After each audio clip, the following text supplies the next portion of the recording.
what are the reasons a jinni would enter inside your body? What would cause that? Shaykh al-Islam Ibn Taymiyyah rahimahullah named 3 reasons. Number 1, jinn are a creation like us who do have the freedom to choose. So they could commit sins and they could commit injustice just like that. Like human, you know, we wrong one another for no reason. So he said the first reason that the jinni would oppress the insi. He just doesn't like your face. He looks at you like, I don't like this guy. Yeah. Of course, you don't know what. إِنَّهُ يَرَاكُمْ هُوَ قَبِيلُهُ. You don't see him. He mentioned the second reason, love. That the jinni actually may love you. العشق, the lustful love. When you go through your bedroom and wearing nothing basically and you're walking around like this, guess who's watching you? The jinni is watching you. وذلك الرسول صلى الله عليه وسلم told us what to do when we take off our clothes. Bismillah. If you say Bismillah, a curtain between you and the jinni. Yeah. But how many of us come out of bed in the morning and you want to get your coffee from the kitchen? I stopped doing that after learning this. Guess what? The jinni is looking. And he's going to go inside that body because he loves you. Actually, a lot of the, especially, no offense for the sisters, especially with the women, with the sisters.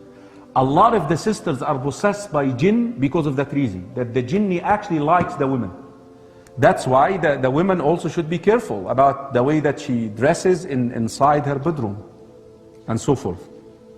Number 3, ذكر شيخ الإسلام that you unintentionally inflicting harm upon the jinni, like pouring hot water in the ground and having a jinni is out there. You harm that jinni. Now vengeance now, he want to get at you. Now what can save you also from this? Saying Bismillah. Anything that you do, say Bismillah. You're safe from that.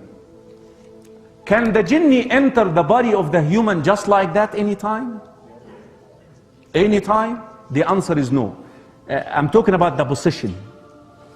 There are 4 conditions the jinni would enter into the body of the human to possess it. Number 1, the extreme anger. When you become so angry, jinn actually goes inside you at this stage.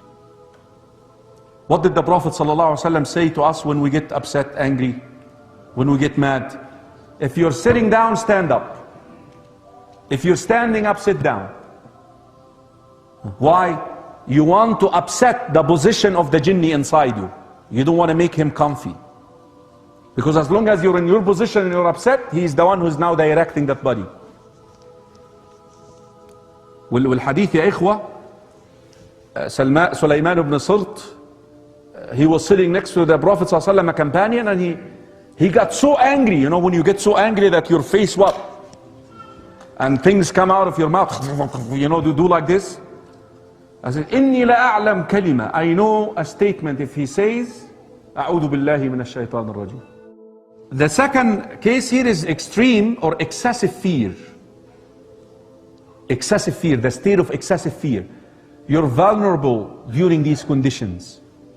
So, excessive anger or excessive fear, that you're so fearful, you're afraid. Jinn can actually go inside you at this stage. Number 4, excessive heedlessness. That you're not paying attention to, you don't say the adhkar, you enter into the bathroom, you know, like when you eat, you're not saying Bismillah. When you enter the house, you don't say Bismillah, and so forth. Case number 4, the time when you're so much into your desire.